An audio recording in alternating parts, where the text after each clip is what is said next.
Los desafíos que ha enfrentado la humanidad desde la época de la modernidad y en la actual época contemporánea han sido enfrentados por diferentes teólogos protestantes, cuyas posturas teológicas han sido formuladas con el propósito de responder a las preguntas existenciales particulares de estas épocas. Bienvenidas y bienvenidos a Hablemos de Teología Contemporánea.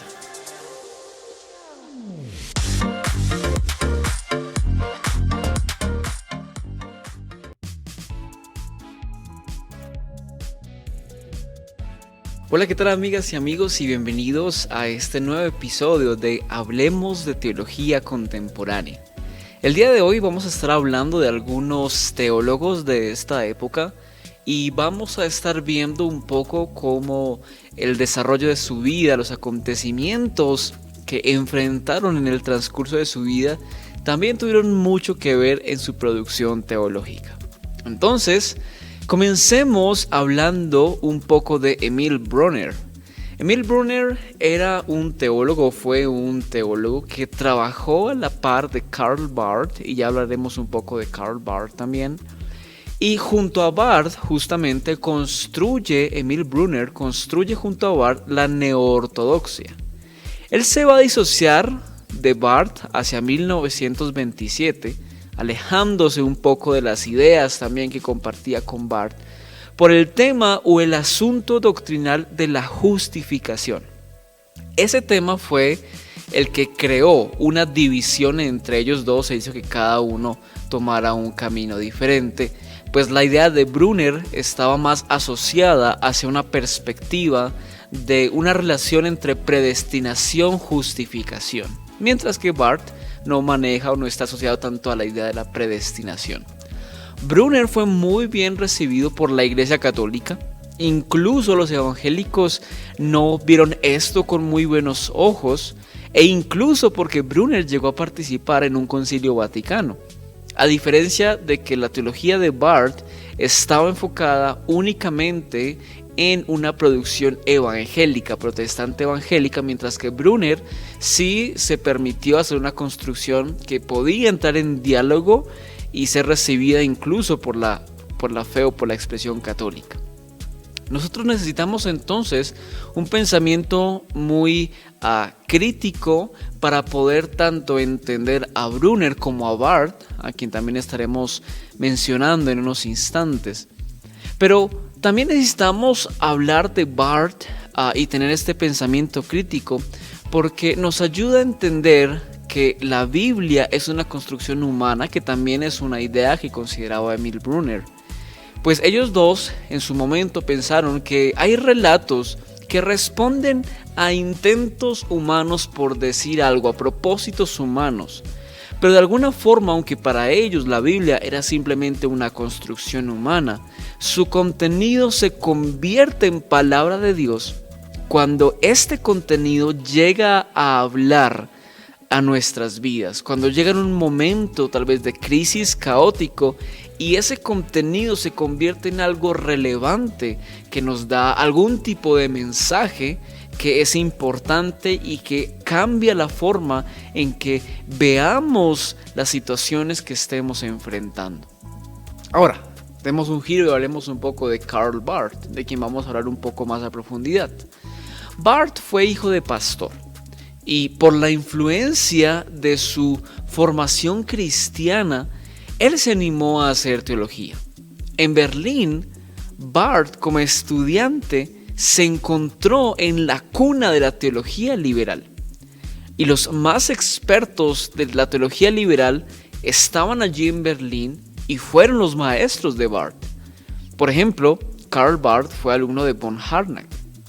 Luego, Barth viajó por toda Europa aprendiendo más, investigando más, indagando más para aprender más y entender más la teología liberal. Teología que le gustó muchísimo en un principio. Pero cuando Barth regresa a pastorear, cuando ha viajado por toda Europa, ha tenido una fase de preparación, pero regresa a Alemania a pastorear, a ser pastor de una iglesia. Él inicia otra fase de su producción teológica. Porque él tuvo que encontrar un equilibrio entre la teología liberal que había aprendido en clases y las necesidades pastorales de la comunidad que él comenzó a ministrar. Él se dio cuenta que la teología que había aprendido no le servía para nada en la práctica pastoral, o al menos no le servía del todo en la práctica pastoral. Aunque la teología liberal tiene mucha acción social, no respondía a las necesidades de los pobres de su iglesia. Es así como en 1911 entra al momento de la Primera Guerra Mundial. Y Barth, obviamente, quien está inmerso de toda esta realidad, este contexto, entra en un nuevo conflicto teológico. Su teología entra en un nuevo conflicto ante las realidades de la guerra. Pero Barth entró en desilusión cuando sus profesores de teología liberal, quienes hacían parte de un grupo de 93 eruditos, entraron a apoyar a la Alemania en guerra. Entraron a apoyar los propósitos y las intenciones bélicas de su país. Es ahí donde Barth entonces se desilusiona aún más de la teología liberal, pero especialmente de sus profesores. Barth dice que su molestia se basa en que la teología no pudo resistir la influencia del Estado opresor que planificó matar a muchas personas.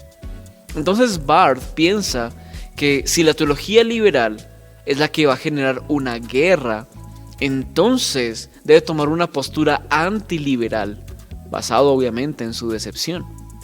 Él acusa a la teología liberal de haberse unido a la cultura de guerra y haberse asociado, años más adelante, incluso a las ideas nazistas de Hitler. Barth no está de acuerdo con esto y no quiere esta teología en la cultura. Entonces él hace un llamado a regresar a la Biblia. En 1916, él decide leer la Biblia para entenderla. Volver a leerla, pero esta vez para entenderla en serio, con mucha seriedad. Y de ahí es que surge la redacción del Comentario a los Romanos, que es su obra célebre. La primera edición salió en 1919, en la cual se ve la ortodoxia mezclada con el liberalismo. En 1922 decide revisar y hacer cambios en su propio libro, donde su teología es mucho más clara, y surge la teología dialéctica de Barth. Él dice que los teólogos estamos entonces para interpretar las paradojas de la vida, y al menos en este Comentario de los Romanos y en todo su progreso y su innovación, su mejoramiento teológico, se evidencia esto, que él está intentando interpretar las paradojas de la vida. Barth entiende que es necesaria una coherencia entre la teología y la vida práctica. Por ejemplo, él se pregunta, ¿cómo es posible que deseemos que personas se vayan al infierno si creemos en un Dios de amor? ¿Cómo podemos creer en un Dios compasivo si nosotros no tenemos compasión? En otras palabras, de nada sirve hablar bonito si actuamos feo. Barth se permite autocorregirse.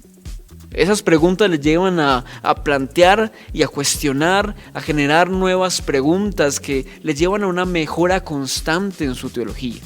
Él está en una constante mejora definitivamente, y es algo que caracteriza su teología. Una teología que está en constante evolución. En su búsqueda por respuestas, Barth entonces se asocia con las ideas de Kierkegaard y de su dialéctica. Basado en esto, Barth viene a pensar sobre la idea de la crisis. Y para Barth la crisis no es del todo mal. Para él, la crisis puede ser transformada por la revelación de Dios, que se da gracias a cuando Dios interviene en la historia tangencialmente. Para Barth, Dios no se introduce ni interfiere directamente. Por eso hay crisis, porque el ser humano crea su propio caos y Dios no interviene directamente. Pero la intervención de Dios es lo que nos saca al ser humano de esa crisis, de ese caos que Él mismo ha creado. Y los lapsos de revelación en la crisis Es decir, cuando Dios aparece tangencialmente en la historia y se deja ver, y lo que nosotros podemos ver lo entendemos como revelación en medio de la crisis, es el material suficiente que necesitamos para hacer teología. Para Barth, si Dios se revela y nosotros nos transformamos basados en lo que Dios revela de sí mismo, podemos cambiar la crisis y el mundo. Hay cosas de las cuales no tenemos certeza. Por ejemplo, ¿qué hay después de la muerte? Entonces Barth se basa en esa crisis existencial, en no tener respuestas en la vida y como en ella, en esas preguntas de la vida misma, Jesús se revela. Para Barth Dios es inaccesible, pero al mismo tiempo se está revelando y aquí veremos un poco una de estas ideas o un poco de esas ideas de su paradoja de la vida. Por eso para Barth la historia está basada en paradojas. Para poder tener fe, de hecho, hay que aceptar las paradojas. Dios está fuera de nuestra comprensión, pero al mismo tiempo está aquí con nosotros. Para Barth, en el campo de la fe, no entra la razón. Lo dice incluso de forma graciosa, porque para él la fe es tan difícil que es difícil de alcanzar. Y no es que no tuviera fe, es que él creía que el ideal de la fe es difícil de alcanzar. Incluso pensando en lo que Jesús dijo, que si tuviéramos fe moveríamos montañas, pero como nadie mueve montañas, de forma graciosa y sarcástica lo dice, nadie tiene fe. Incluso por eso se anima a estudiar a Abraham, quien fue considerado el padre de la fe. Entonces la fe no está en la cancha de la razón, como se creía en su momento, y al menos así lo creía Barth. Hay cosas que necesitan de la fe y otras que necesitan de la razón, según Barth. La comprensión de Dios viene de la fe. La fe es entonces, para Barth, un salto al vacío. Es algo sin explicación. Simplemente se trata de dar un salto al vacío. Porque aunque no entendía a Dios o no entendemos a Dios, Él decidió creer y nosotros decidimos creer. Y aunque es un salto al vacío, ese salto, ese atrevernos a creer en algo, aunque no lo entendamos completamente, de alguna forma, eso da sentido a la existencia humana. Y por eso, para Barth no es racional. No es que la fe no se piense, sino que realmente, ¿cómo se puede razonar algo que ni siquiera entendemos? Y justamente por eso es fe, por eso es un salto al vacío.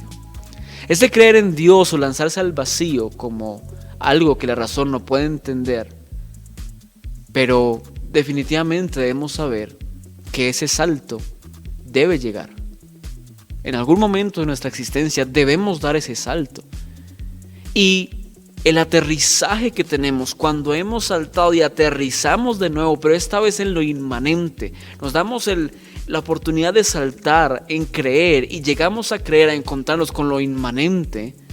En la ética de Jesús, el lugar de aterrizaje son acciones prácticas. Cuando hemos saltado y aterrizamos en eso que hemos decidido creer, lo que se debe evidenciar de que hemos aterrizado, que hemos dado ese salto y hemos vuelto al piso, pero esta vez hemos llegado a algo diferente porque estamos creyendo, se debe manifestar en acciones prácticas basadas en una responsabilidad existencial que nos lleva a tener una conducta basada en la ética de Jesús.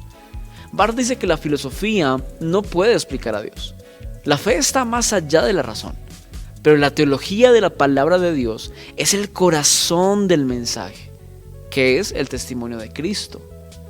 Es decir, lo vemos solo como Cristo o como la revelación de Dios, como el Logos. Entonces para Barth necesitamos el Antiguo Testamento para entender a Jesús, la palabra de Dios, como el Cristo y la revelación. El encuentro con Cristo genera transformación que es también crisis, porque todo cambio genera algún tipo de crisis. Y cuando el ser humano se lanza al vacío, se lanza a creer en Dios y es transformado para vivir de una forma responsable con otros seres humanos, así no haya algo más allá de la muerte. Para Barth eso es suficiente para ser cristiano. Por el testimonio de Jesús y su invitación a vivir, responsablemente. La crisis entonces es también ese proceso de salto al vacío de la fe misma y que nos lleva a aterrizar en una conducta responsable, una conducta saludable con otros. Para Barth entonces la crisis no es algo negativo, sino es el momento de revelación, de encuentro y de transformación. En relación a Dios, Barth toma de Rudolf Otto la idea de Dios como el totalmente otro, solo que Barth la sistematiza como un eje central, pero entendido como totalmente otro. Para Barth entonces es necesario hacernos una pregunta. ¿Qué es la teología? Y para responder a esta pregunta y seguir un poco hablando de Barth y de otro teólogo más, continuaremos en el próximo episodio. Gracias por estar conmigo, gracias por acompañarnos. Espero que esta discusión y esta conversación de teología contemporánea esté siendo muy de provecho para todos. Nos vemos en el próximo episodio. Chao, chao.